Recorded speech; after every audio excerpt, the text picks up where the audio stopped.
Good morning students. आज मैं आपको बहुत इंपॉर्टेंट टॉपिक बायो का रिप्रोडक्शन चैप्टर उससे कुछ बताने जा रहा हूं। आपका लेसन का नाम हो सकता है हाउ टू ऑर्गेनिज्म रिप्रोड्यूस, यानी कोई ऑर्गेनिज्म कैसे रिप्रोडक्शन करता है। तो पहले आपको ये बता दे, जो रिप्रोडक्शन है वो टू काइंड्स का होता है। एक होता है आपका सेक्सुअल, कौन सा? सेक्सुअल। और एक होता है असेक्सुअल। सेक्सुअल माने सेक्स सेल्स के साथ, सेक्सुअल मीन सेक्स सेल के साथ। असेक्सुअल माने विदाउट सेक्स सेल्स, यानी प्लांट है तो उसका कोई पार्ट वो इसमें रिस्पॉन्सिबल होता है। ये आपका हो सकता है बडिंग हो जाए, हो सकता है स्पोर फॉर्मेशन हो जाए, हो सकता है जो आपका फ्लावर है वो मैच्योर होके वस्ट हो जाए, जैसे लीव्स। तो लीव्स के द्वारा जो रिप्रोडक्शन होता है, इसका एग्जांपल क्या होता है? ब्रायोफिल्लम। जो ब्रायोफिल्लम की पत्ती है उसमें जो रिप्रोडक्शन मोड है वो लीव्स है। तो प्लांट का कोई पार्ट, आपका रूट हो गया, स्टेम हो गया, आप जैसे स्टेम वाला है तो स्टेम से आपको मालूम है जो रोज है उसकी हम स्टेम कटिंग के द्वारा नया प्लांट प्रोड्यूस करते हैं। तो सबसे पहले रिप्रोडक्शन की फॉर्म समझ लेते हैं। रिप्रो का मतलब क्या होता है और प्रोडक्शन का मतलब क्या होता है? प्रोडक्शन माने क्या होता है? ऑरिजिन, कोई चीज हम उत्पन्न करें, ऑरिजिन हो किसके द्वारा? रिप्रोड्यूस के द्वारा, यानी जनन के द्वारा जब हम कोई चीज उत्पन्न करते हैं तो उसको क्या कहते हैं? रिप्रोडक्शन। फ्लावर हमारा है, फ्लावर में जो रिप्रोडक्टिव पार्ट है वो क्या होते हैं? आपने सुना होगा स्टेमन, सुना है ना? और क्या सुना है आपने? स्टिग्मा। तो जो स्टेमन है उनका स्टिग्मा तक पहुंचना, पॉलन का स्टेमन से स्टिग्मा तक पहुंचना क्या कहलाता है? पॉलिनेशन कहलाता है। क्या कहलाता है? पॉलिनेशन। और आज हम इसमें आपको मेन क्या एक्सप्लेन करने जा रहे हैं? Sex determination. हम लोगों के अंदर ये धारणा है कि अगर किसी लेडीज के लड़कियां हो रही हैं तो उसके लिए जो फीमेल है यानी मदर है वो रिस्पॉन्सिबल है, जबकि साइंस हमारी ये कहती है ऐसा कुछ भी नहीं है।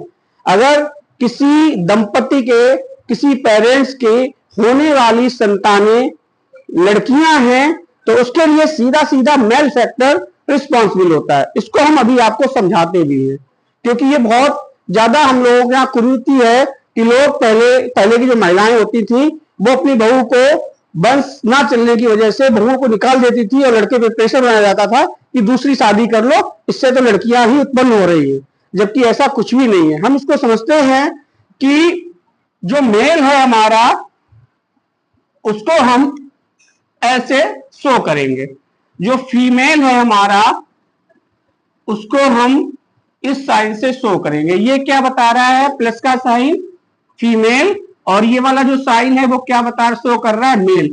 अब हमने क्या है इनके बीच में क्रॉस कराया, क्रॉस का मतलब रिप्रोडक्शन कराया। हम इनको लिख सकते हैं कि ये क्या है?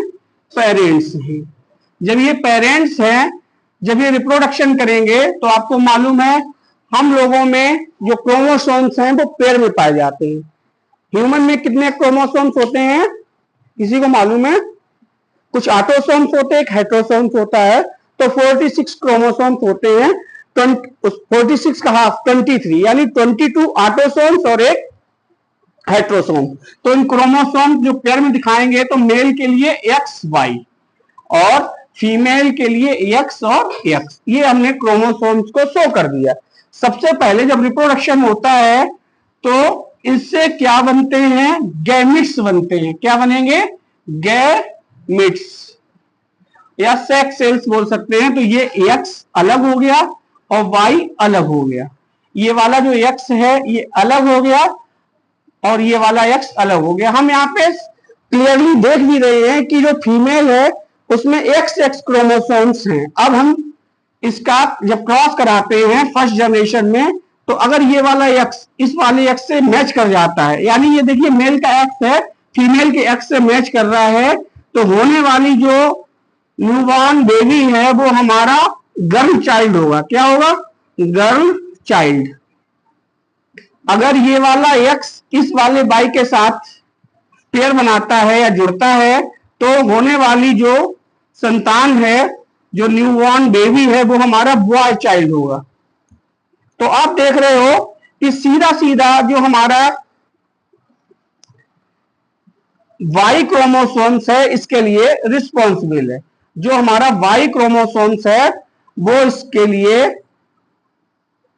फीमेल या मेल चाइल्ड के लिए रिस्पॉन्सिबल है। ठीक है, अगर हम इस एक्स को दोबारा दूसरी जनरेशन में या और संतानें होती हैं तो होने की संभावना अगर गर्ल की है तो उसके लिए भी आप क्या देख रहे हो, फीमेल रिस्पॉन्सिबल नहीं है। फीमेल के पास तो बाई क्रोमोसोम्स ही नहीं है, बाई क्रोमोसोम्स मेल के पास है, तो ये गर्ल चाइल्ड को शो करता है।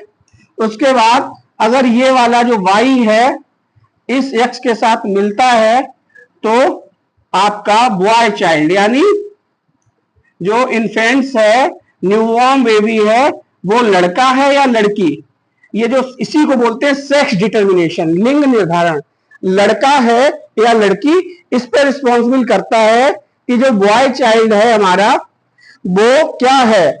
तो ये आपका जो इन्फेंट्स है ये आपका क्या है, न्यूबॉर्न बेबी के बारे में यहाँ पे बताया गया कि होने वाली जो संतान है लड़का होगा या लड़की, उसके लिए फीमेल रिस्पॉन्सिबल नहीं है। कौन रिस्पॉन्सिबल है?